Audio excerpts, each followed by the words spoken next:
ఓయ్, నేను నీ హాస్టల్ బయట ఉన్నాను, బయటికి రా.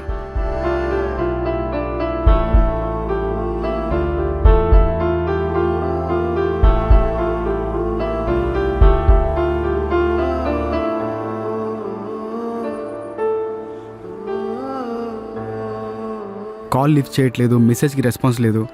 అసలు ఏమైంది నీకు? ఇదిగో, ఇప్పుడు నాతో మాట్లాడలేదనుకో ముద్దు పెట్టేస్తాను. పా, ఇంత గట్టి కొట్టావేంటి?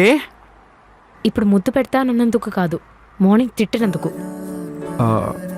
సరే సారీ, ఇంకోసారి తిట్టంలే. ఇప్పుడంత కొట్టావే? లేటుగా వచ్చి సారీ చెప్పినందుకు. నువ్వు కాల్ లిఫ్ట్ చేయకపోతే ఎలా చెప్తాను సారీ? నేను ఫోన్ లిఫ్ట్ చేయకపోతే నన్ను వెతుకుంటూ వచ్చి సారీ చెప్పాలి. సాడిస్ట్ మొక్కుంది. సర్లే, అదంతా కాదు. నీ పెండింగ్ వర్క్స్ ఏమున్నా చెప్పు, నేను చేస్తా. వదిలి నీకెందుకు, నేనే చేసుకుంటా. పర్లేదు, నువ్వు ఎలాగో వర్క్ నేర్చుకుంటున్నావు. నెక్స్ట్ మంత్ ఎలాగో అప్రైజల్ ఉంది, నేను చూసుకుంటాను కదా.